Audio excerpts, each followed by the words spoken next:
শুরুর দিকে যারা হজে যাচ্ছেন তারা ভোগান্তি ছাড়া অনেকটা নির্বিঘ্নেই যাচ্ছেন, তবে সমস্যা তৈরি হয়েছে পরে যারা যাবেন তাদের নিয়ে। কারণ 2 দফা সময় বাড়ানোর পরও আজ আবেদনের শেষ দিন। হজ এজেন্সিগুলো তাদের প্রায় ৭৯,০০০ হজযাত্রীর মধ্যে অন্তত ১৭,০০০ হজযাত্রীর ভিসা করেনি। এর মধ্যে 18টি এজেন্সি তাদের ৫,০০০ হজযাত্রীর বাড়ি ভাড়া থেকে শুরু করে ভিসার কার্যক্রমই শুরু করেনি।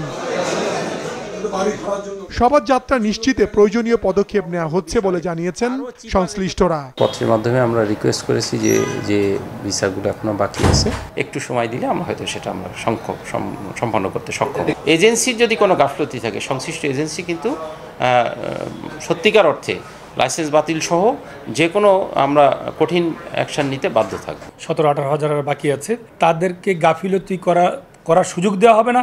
তারপরও কারো কোনো গাফিলতি থাকলে তার দ্বারা হজযাত্রীদের কোনো কিছু লঙ্ঘিত হলে বা প্রতারিত হলে তাকে কঠোর শাস্তি দেওয়া হবে।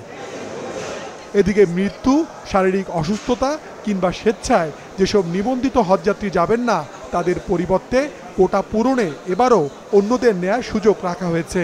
কোনো হজ এজেন্সি যাতে এই সুযোগের অপব্যবহার করতে না পারে এ বিষয়ে নজর দেওয়া জরুরি বলছেন সংশ্লিষ্টরা। এর মাঝে অনেকে মৃত্যুবরণ করেছেন, অনেকে গুরুতর অসুস্থ হয়েছেন, অনেকে অ্যাক্সিডেন্ট হয়েছেন, অনেকে আর্থিক সঙ্গতি হারিয়ে ফেলেছেন। বিধায় এই রিপ্লেসমেন্ট কোটা শেষ ফ্লাইট পর্যন্ত যদি চালু রাখত সরকার, তাহলে ধর্ম মন্ত্রণালয়, তাহলে প্রত্যেকটা হাজি হজ পালন করতো, কোটা পুরা পূরণ হতো। এর মাঝে যদি কোনো এজেন্সি হাজি যাবে, টাকা দিয়েছে, তাকে রিপ্লেসমেন্ট করে আরেকজন হাজি নিয়ে যায়, তাহলে সেই এজেন্সির 2021 সনে হজ ওমরা আইন অনুযায়ী তার বিরুদ্ধে ব্যবস্থা গ্রহণ করা সরকারের খুব জরুরি প্রয়োজন।